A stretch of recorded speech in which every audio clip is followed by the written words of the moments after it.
Ito yung mga step by step niya. Step by step. So, ayan. Kita niyo ba? Ayan. May instruction.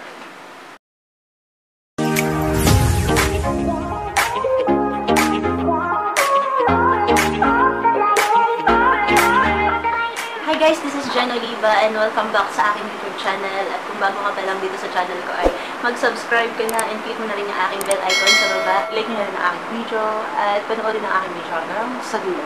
So, for today's video guys, isi-share ko sa inyo ang journey ko dito sa aking YouTube channel. So, paano ko na-achieve at paano ko na-reach ang requirements ni YouTube hanggang sa na-monetize na ako at hanggang sa na-receive ko na ang aking Google AdSense PIN na aking pinakahihintay-hintay at medyo matagal din bago ma-receive ang Google AdSense PIN.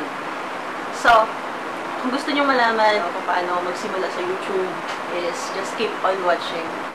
So, ayun, hindi na ako gagawa ng script at hindi na ako gumawa ng script ko at based na lang ito sa aking experience dito sa aking channel.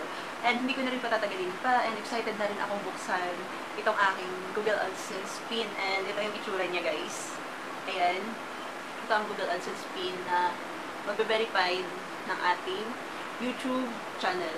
Ano ba ang ibig sabihin nitong Google AdSense PIN?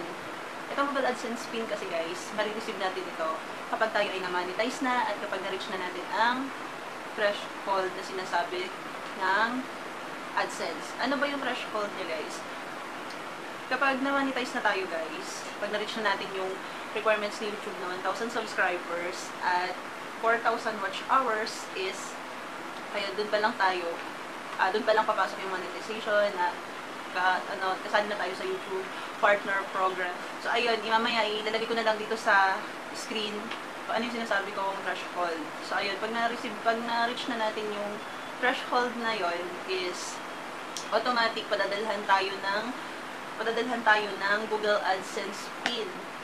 Ayan, 2 to 4 weeks bago natin ma-receive itong Google AdSense PIN na ito. At kung hindi pa natin ito ma-receive, within 2 to 4 weeks is pwede na tayong mag-request ng new PIN. So, ayan, itong PIN kasi, ito ang mag-verify na ating YouTube channel. Ito ang mag-verify ng ating YouTube channel kung sa atin talaga ang channel na ito, itong channel mo, kung sa'yo talaga yan, makaka-receive ka ng PIN para ma-verify yung address mo na din. So, ayan, excited na ako buksan to at ayan, medyo nagpabalik-balik din pala ako dito sa aking, para dito sa PIN na to, nagpabalik-balik ako ng post office and wala pa rin siya, pag ganyan dumating. So ayan, sabi ko sa asawa ko, tingnan niya sa post office and ando na nga naman siya, dumating na siya. At ito yung date kung kailan ko siya na-receive. Ayan, yung March 31, ay 30, katapusan. Ayan, katapusan. Nito lang, sakto. Pagka sabi ko sa asawa ko na puntahan sa post office, sakto naman na nandun na. So, thank God and excited ako kung saan siya. Ito siya guys. Nakalagay dito yung ating Google AdSense at yung address at kung saan bansa siya nanggaling. So, Malaysia yung nakalagay dito. So, ayun. Let's open. Open na natin siya. Ito pala yung loob niya. Ito. Ito yung loob niya. Meron siyang instruction sa loob. And, nandito na rin yung PIN niya. Ayan. Ito pala yung loob niya. Ito pala yung pinakahintay ko. Ito lang papel na ito pala yung pinakahintay ko na matagal na mag-verify ng YouTube channel ko. Ito lang pala siya. Pero masaya-masaya ako dahil na-receive ko na to. Kasi before, hindi naman ako focus sa YouTube channel ko before. Kasi marami akong ginagawa. Bukod sa passion ko din ang mag-vlog, mag-film, kahit anong ginagawa ko, napakawalang ko ng ginagawa ko. Mga sinasabi ko is, patuloy pa rin ako nag-vlog, nag-edit ng video ko. Kaya naisipan ko rin na gumawa ng aking YouTube channel para na din sa, alam niyo na, sa earnings. Bukod sa earnings, para sa memories, sa mga ginagawa ko. Para sa memories lang din sana. And ayun, hanggang sa nakikita ko nag-boost naman yung channel ko kahit pag short clip lang naman ginagawa ko. Makikita nyo naman sa YouTube channel ko, short clip lang. So ayun, masaya kapag meron ka na ito. Parang kasing may certificate ka. Parang parang verified ka na, parang ganap na vlogger ka na. Ayan, parang ganun ang feeling kapag na-receive mo na itong PIN na ito. Ayan, parang ganun yung feeling. So, hindi ko naman sinishare ito para magyabang sa inyo. Hindi yun. Gusto ko itong sabihin. Kasi proud na proud ako sa inyo. Kasi gusto ko kayo ma-inspired. Gusto kong huwag kayong masawa. Kasi nga, Kasi nga tuloy ang buhay. Kasi kapag nagtyaga ka talaga, may nilalaan. Pag nagtyaga ka, makukuha mo rin yun, ma-achieve mo.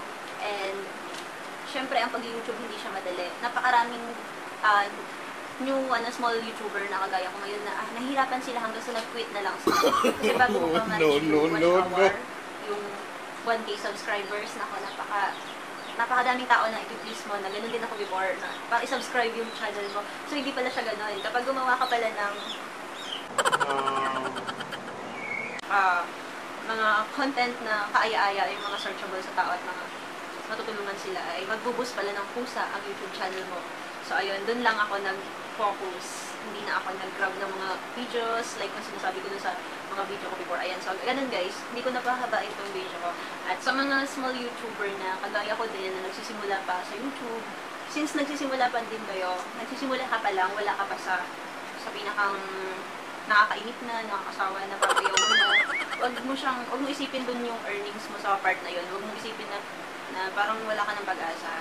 Ang isipin mo, tuloy mo lang kasi nga, yun ang gusto mong gawin. Isipin mo na lang, naglilibang ka lang dahil gusto mo lang mag-video, gusto mo lang i-feel yung sarili mo dahil yun ang passion mo. Dapat kasi, passion mo din to, yung pag-feel, tungkol sa iniisip yung earnings mo. Ayan, lahat naman tayo, kung magtataga tayo, ay may earnings naman talaga dito sa YouTube. So, ayun, sana wag kayong nasawa, sana tuloy lang ang buhay. Kasi nga, ganun talaga, kailangan na paghirapan muna bago mo makuha. So, ayun. Sana nakatulong ang video na ito para sa mga nagsisimula pa lang sa YouTube, lang na-upload. So, ayan. At nga pala, bago ko i-end itong video na to, hindi porke na kuha natin itong pin, ay titigil tayo sa pag-video. Hindi porke may pin na tayo is susweldo na agad tayo, hindi ganon. Mag-iipon pa tayo sa ating YouTube channel. Ipunin pa natin yung bawat manonood na sa mga video natin. Kaya nga tayo may mga ad breaks. Yan, yung mga ads na yan na lumalabas sa bawat video. Pag na-monetize ka na, may ads ka na. Diyan tayo kikita sa ads na yan. So, kapag ang viewer mo, in-skip yung ads mo, kunti lang ang kitain mo or wala pa nga akong minsan. So, ayun, sana wag i-skip ng mga nanonood yung ads natin kasi doon tayo kikita. So, ayun. Hindi porket na ipin na tayo, na-receive natin, kung tayo, ay may sweldo na. Hindi pala yung ganun, akala ko din ganun. Pero hindi pala. Mag-iipon pa pala tayo. Mag-iipon tayo hanggang sa makikita nyo yung makikita nyo dyan sa screen ko, itong bar na yan. Kailangan mapuli yan, 5,000 yung minimum, which is $100. Yan, $100 para makasweldo. Ayan. Sa madaling sabi is, 5,000 yung pinaka mababa na pwede ka nang makasweldo ka YouTube. So, ayun. Magtatapos na yung bar na yan, yung sa aking payments dito sa Google AdSense. Ayan, nakikita nyo sa screen. Pag na-reach ko niyan, pag na-pull na yung bar na yan, saka lang ako makakasweldo. And, hindi ko pa na-receive yung pin na ipapadala pa ulit ni YouTube. Pag na-reach ko na yan, ipapadala ulit sa akin yung pin para naman makuha ko yung sahod ko. So, pagkakaintindi ko ay ganun. Kasi, marami din ako napanood na bagong YouTuber ngayon na ganun. Ang sinasabi nila, na yung mga nakakasweldo na yan. So, sana, tuloy-tuloy lang. Sana may manood talaga sa akin. Sana, huwag niyo i-skip yung ads ko. Kaya pag natapos na yung baby ko manood sa cellphone ko, ilalagay ko na itong pin ko, ilalagay ko na dun sa verified address na makikita nyo dun sa payment sa aking Google AdSense. Ilalagay ko na itong pin. Kasi nga ito na lang talaga yung hinihintay ko, makapag-film muna ako at ilalagay ko na ito kasi excited na rin ako.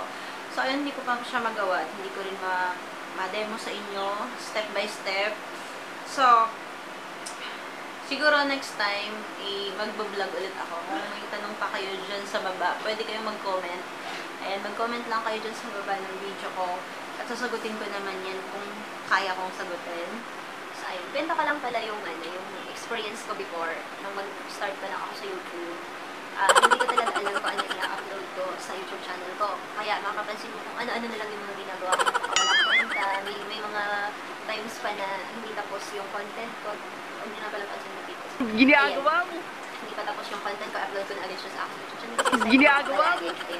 Tapos wala talagang kwenta yung mga nilagay ko sa YouTube channel ko. Hanggang sa, naisip ko may mga babies naman ako. Tapos, sinishare ko yung mga experience ko nung buntis ako, kapag may sakit yung mga babies ko, at kung ano-ano pa, hanggang sa nagre-reviews ako ng mga products, sa mga ginagamit ko rin sa mga babies ko, doon ko na nakita na may nanonood pala, may mga nagsasearch pala, at doon na pala increase pa yung subscribers ko na dati kailangan ko pa magpa-subscribe. Pinagpupuyatan ko one by one na nag-message ako sa i-subscribe naman yung channel ko. So, wala. Mapupuyat ka lang and masasawa ka lang. Gusto kami hanggang so isipin mo, palagi na lang nakakaabala din siya syempre. So, hindi mo naman sure kung panonoorin talaga yung video mo, parang dumagdag sa watch hour mo at hindi mo rin sure kung isa-subscribe talaga ang channel mo. So, mas maganda, gumawa ka ng mga quality contents na panonoorin ng tao at makakatulong sa tao. At yun ang ikaka-boost ng YouTube channel mo. Suggest ko lang yun sa inyo at tips na din para tulad kong small YouTuber pa lang din. Maliit pa lang yung subscriber natin dyan. Hello nga pala po sa mga subscriber ko na nasa 3,000 mahigit na. Sana mas lalo pa tayong lumago. Ayan. Pakunti pa yung subscriber ko, alam ko. And alam ko rin na mas lalaki pa po yan. And sana patuloy niyo pa rin panoorin ang bawat video na ini-upload ko. At huwag po kayong mag-alala, mag-upload pa ako na mag-upload ng mga useful video na makakatulong sa inyo. Mag-comment lang po kayo sa bawat video ko. Maggagawa po ako ng paraan para makapag-feel at masagot din po yung ibang tanong ninyo sa aking YouTube channel din. So, thank you for watching.